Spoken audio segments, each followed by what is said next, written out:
Hi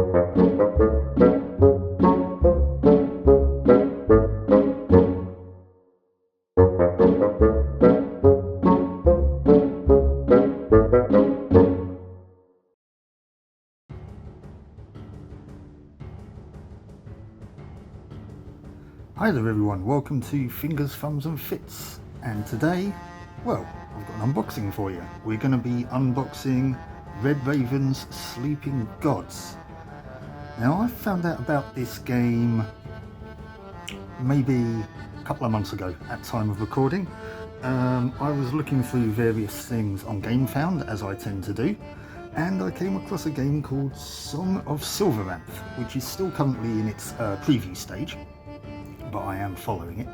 And one of the things that got me about it was that one of its sort of descriptive taglines was intrigue, adventure and drama in a world even bigger than Sleeping Gods. And I thought, well, okay, I'm going to have to look into what this Sleeping Gods thing is. So I did, and this is what I found. It's a narrative tabletop board game about the crew of a ship that are trying to find their way home after being mysteriously transported to another world. There aren't any models as such to paint and assemble, and it's done all completely sort of narratively, as if you were playing a kind of pen and paper role-playing game, aside from the individual characters of character cards. I've seen a couple of videos of a couple of playthroughs of it already, and the narrative and lore does look fairly deep. So I'm excited to try and get into this one. However, the first thing we've got to do then is find out what's in the box. So let's do that.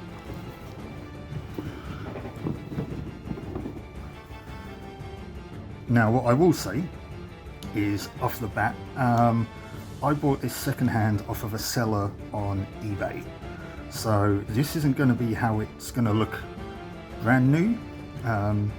So be aware of that if you are comparing this to a brand new copy.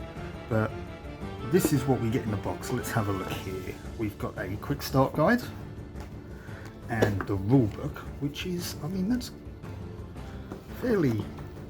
How many pages have we got there?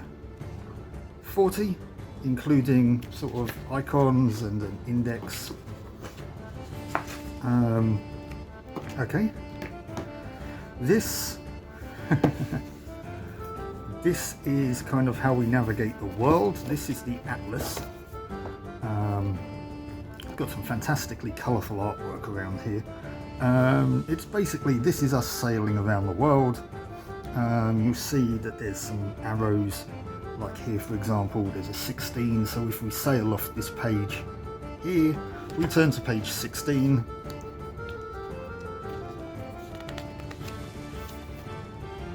and come up from here. So it's all big and interconnected, and all of these numbers, locations that are mentioned in...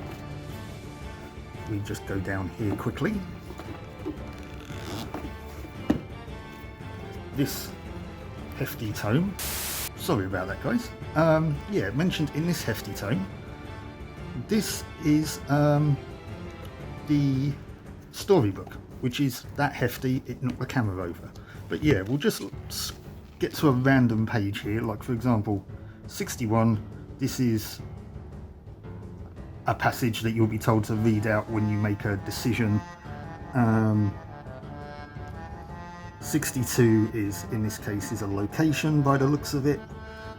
So yeah, that's kind of how this plays out. It's kind of like a choose your own adventure.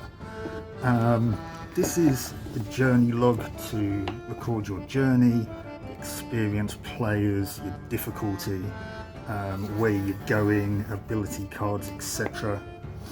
And this is kind of what we're looking for here. We've got totems that we are looking to uncover and find, and here's some achievements. It just kind of also tracks sort of the quests that you've done and which ending you get. As you can see, there's like 13 different endings. So that's pretty cool. Here's a kind of like just a quick reference sheet. This is your ship card for when you're sailing around. You've got various locations you can visit, sort of a health tracker. You kind of get command points, which are these, which allow you to do actions in various situations. So yeah, this is the shipboard. Here's the character cards. Should be 9 here. 1, 2, 3, 4, 5, 6, 7, 8, 9. Yes. So we kind of pretty much are in control of Captain Sophie Odessa, who comes out of New York, and that's her character card. When I come to do a playthrough of this, I'll go through what all of these icons mean. These are kind of traits that she has. These are abilities that she can do for various command points. Then have Gregory Little out of Los Angeles, Rafael Vieira from New York, Kanan Sharma from Chennai in India, Kasumi Aoshima from Osaka in Japan, Laurent Lapointe, or Lapointe, I'm guessing, as he's from Quebec, which is in French Canada, Marco Reyes from Veracruz. I don't actually know where Veracruz is. Spain? I don't know, actually. Mac Mara Johnson from Atlanta, and Audrey Williams representing the British contingent from Liverpool. I'm assuming, I don't know if there's a Liverpool in America, but either way, I imagine her with a Scouse accent. So there's our 9 crew members. Here, I think these are quest cards, so I don't know if I want to properly have a look at these yet. Oh, hang on, no, these are the enemy cards. Right, now, okay, yes, each time you get into an encounter, it will tell you which enemy card to draw to represent that encounter or enemy. Basically, let's have a look here. We have, for example, a Mythen Brute, which looks like a Minotaur. Basically here, you've got his health on various parts of his body. If these are still uncovered from damage tokens, it does additional damage. Here it does 3 damage as a basic attack, but obviously we'll do 2 more if it hits, and that's kind of like a score you need to actually hit it. You put damage on each time you do damage based on the weapon that you're holding, but you can only apply damage orthogonally unless you have an ability that allows you to apply it diagonally. So taking this out, I mean, if you were able to do 3 damage in one hit, you could put 1 there, 1 there, and 1 there, but you wouldn't be able to, say, for example, put 1 there and 1 there. And damage does splash over onto adjacent characters, enemies rather, which we'll come into when we look into it. I can put these back here now then. So it's an interesting combat system.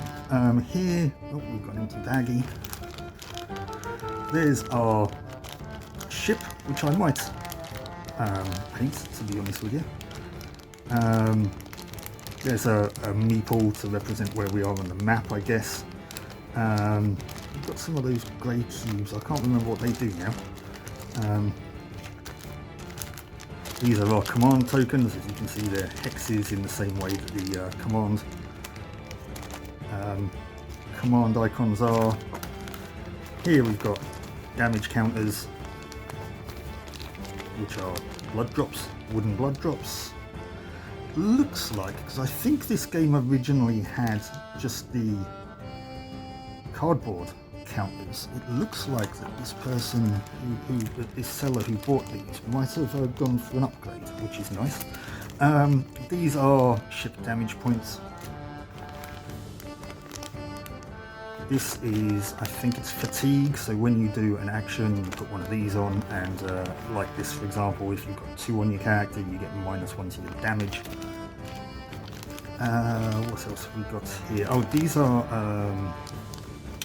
resources that we can find or get when we go to a market. Those are upgrades for the characters. There's our character tokens. These are actually synergy tokens, so we'll go into that a bit more when we do it. Is this gold? Yeah, I think this is gold.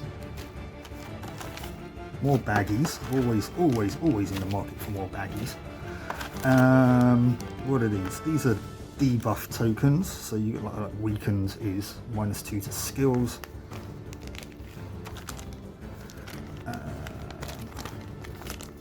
These are various tokens and cards for things that happen throughout the game. Oh, I think. Oh, these are action cards, which they're not just actions, they perform a variety of tasks. More resources. Oh, there's our port cards, there's some weapons, and I think, yeah, those are market cards. Now, I'm going to have to drop off the camera for a moment because I'm about to run out of space. So give me a moment and I'll be right back. And I'm back. Well, this is a professional recording, isn't it? I've knocked the camera over and I've had to go to another one. But yes, anyways, I've put all those tokens and cards back in now. All that's left now is to show you this sort of side, which I can do. That's a box for used quest cards. You kind of unveil quests as you go through the game and they unlock various bits and pieces. So that's to let you know which ones you've done. Those are... I can't remember what they are now. But in here, let's have a look. Nice magnetic wooden, well, it's not wooden, but it's wood effect. These are the quest cards themselves. Now, I don't know if I want to reveal these yet because it could be a bit of a spoiler. Oh, go on then, we'll resolve this one. Raids on Last Hope. Mac told us a rumour about rat creatures attacking a fishing village. Yep, so this is your quest. You then kind of have to go and sort of find it. You know if you're kind of in the right place, if things match up kind of to the text or if the keywords are the same. So yeah, these are the quest cards. That's an adventure card.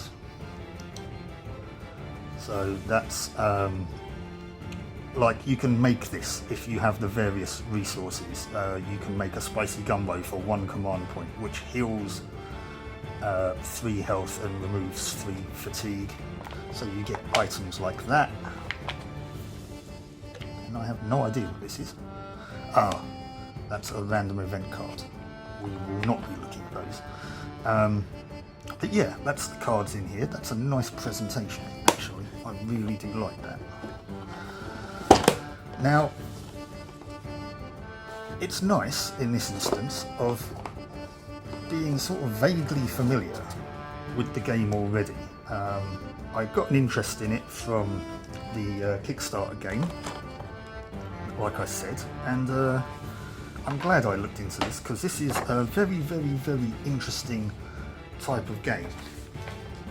And as I say, I'm very, very, very excited to kind of give it a go. I'm going to do a playthrough.